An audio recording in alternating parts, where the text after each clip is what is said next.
ఈ వీడియోలో వచ్చేసి మనం టీడీఎస్ గురించి నేర్చుకుందాము. టీడీఎస్ ఇంకా టీసీఎస్ డిఫరెన్స్ చదువుదాం. టీడీఎస్ ఫుల్ ఫామ్ వచ్చేసి ట్యాక్స్ డిడక్టెడ్ ఎట్ సోర్స్ అని అర్థము. ఒక కాలేజ్ 10,000 ఒక కాలేజ్ ఆర్ ఒక కంపెనీ ఏదో ఒకటి 10,000 తన ఎంప్లాయీకి ఇస్తుంది అనుకుందాము. ఇంకా ఒక బ్యాంకు 10,000 ఇంట్రెస్ట్ పేస్ 10,000 ఒక డిపాజిటర్కి 10,000 ఏమంటారు ఇంట్రెస్ట్ ఇస్తుందని అనుకుందాం. సో మనం ఇప్పుడు ఎలా అంటే ఈ పేమెంట్ రిసిపెంట్ ఇప్పుడు వీళ్ళు డిపాజిట్ అంటే నేను ఎంతమంది సంపాదించా అని ట్యాక్స్ అథారిటీస్కి చెప్తారా అని ఒక డౌట్ ఉండేవాడు.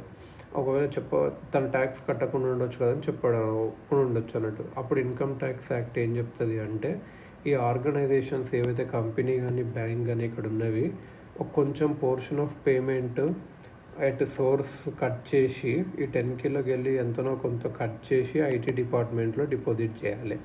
ఇలా ఇతని పాన్ కార్డ్ నెంబర్ కూడా ఇవ్వాలి. ఇతని పాన్ కార్డ్ నెంబర్ ఇక్కడ మనీ ఇస్తే అయిపోయాయి.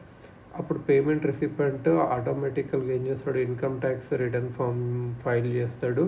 ఎందుకంటే ఆ టీడీఎస్లో ఉన్న అమౌంట్ని తీసేసుకోవడానికి చూడు నేను ఎంత సంపాదించలేదు, తక్కువ సంపాదించా అలా చూపించే అన్నట్టు.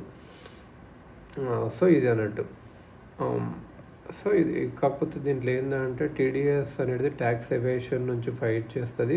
కాకపోతే ఇది ఇంకొకసారి ఏంటంటే హార్డ్షిప్ కూడా ఇస్తుంది మిడిల్ క్లాస్ పర్సన్. ఎందుకంటే వాళ్ళ మనీ ఇక్కడ లాక్ అయిపోయినవి, ట్యాక్స్ అడ్వాన్స్గా కట్ చేస్తుండ్రు.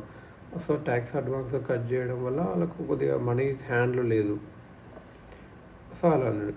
టీడీఎస్ అని క్యాష్ విత్డ్రాల్ కూడా పెట్టింది అన్నట్టు, డిజిటల్ పేమెంట్స్ ఎంకరేజ్ చేయడానికి.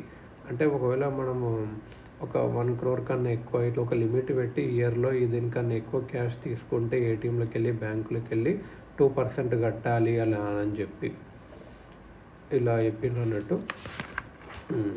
దీని టీడీఎస్. నెక్స్ట్ ఏంటంటే టీసీఎస్ అంటే ఏంటి, ట్యాక్స్ కలెక్టెడ్ ఎట్ సోర్స్. ఇప్పుడు మనం అనుకుందాము ఒక పర్సన్ ఒక కారు కొనుక్కున్నాడు, 25 lakhs కార్ అనుకుందాం. అతను రిచ్ పర్సన్. కాకపోతే మనము ఎలా ఇన్షూర్ చేసుకుంటాం తన ఇన్కమ్ ట్యాక్స్ రెగ్యులర్గా కట్టిండా లేదా అపార్ట్ ఫ్రమ్ టీడీఎస్ మెకానిజం అంటే కార్ ఓనర్ ఎవరైతే సెల్లర్ ఇక్కడ ఉంటాడో, ఈ కార్ అమ్మే ఓనర్ ఉంటాడు కదా, కారు అదే షోరూమ్ వాడు, తను ఎక్స్ట్రాగా 1% ట్యాక్స్ కలెక్ట్ చేయాలి ఇతని నుంచి. అది ఒక పర్సంటేజ్ అండ్ డిపాజిట్ ఇటు ఐటీ డిపార్ట్మెంట్కి డిపాజిట్ చేయాలన్నట్టు. సో ఇప్పుడు ఈయన వచ్చేసి ఈ ట్యాక్స్ రిటర్న్ ఫైల్ చేస్తాడు ఈ అమౌంట్ని తీసుకోవడానికి. Tax return Indian residents can convert their rupees into foreign currency with the help of RBI authorized forex dealers under RBI's liberalized remittance scheme LRS scheme. So ఇది అన్నట్టు.